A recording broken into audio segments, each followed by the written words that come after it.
Bonjour à tous, aujourd'hui nous allons voir comment calculer le périmètre d'un cercle. Alors on va faire trois exemples, on va essayer de déterminer le périmètre de ces trois figures. Alors le premier tout à gauche, nous avons un cercle dont le diamètre fait 6 cm.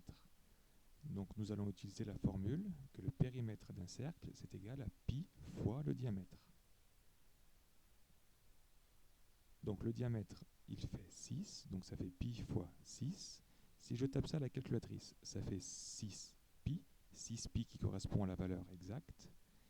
Et si je veux une valeur approchée, j'appuie sur la touche S flèche D sur une Casio ou la petite flèche en dessous du égal sur les TI et on nous donne une valeur approchée. Alors dans l'exercice, nous demandons une valeur approchée au dixième près. Donc on va donner un chiffre après la virgule. Donc ça fait environ égal à 18,8. Donc on peut conclure que le périmètre de la figure est d'environ 18,8 cm. Pour le deuxième exemple, cette fois nous donnons simplement le rayon. Alors nous avons une deuxième formule qu'on n'est pas obligé d'apprendre si on connaît la première, mais la formule c'est pi fois rayon fois 2. Rayon fois 2 qui est égal au diamètre bien évidemment. Donc on peut faire éventuellement le calcul 5 fois 2 avant et utiliser la formule pi fois diamètre. Donc là je vais utiliser la formule pi fois rayon fois 2. Le rayon fait 5, donc ça fait pi fois 5 fois 2, qui fait, si on tape ça à la calculatrice, ça fait 10 pi.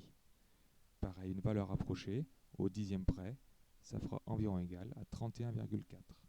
Donc on peut conclure que le périmètre de la figure est d'environ 31,4 cm. Pour la dernière figure, qui est un peu plus compliquée, on a un demi-cercle cette fois. Donc on va d'abord commencer par calculer le périmètre de la partie bleue, la partie du demi-cercle. Donc la formule, c'est toujours pi fois diamètre, mais vu que j'en prends qu'une moitié, je vais faire pi fois diamètre divisé par 2. Le diamètre fait 7, donc pi fois 7 divisé par 2. Alors certaines calculatrices donnent différentes valeurs. Donc sur certaines calculatrices, on peut obtenir 7 demi de pi. Donc 7 demi, en fait, ça correspond à un nombre décimal. Donc 7 divisé par 2 qui fait 3,5. Donc certaines calculatrices peuvent afficher 3,5 pi. Ensuite, j'appuie sur la touche S flèche D sur les Casio ou la touche en dessous de égal et ça fait environ égal à 10,9.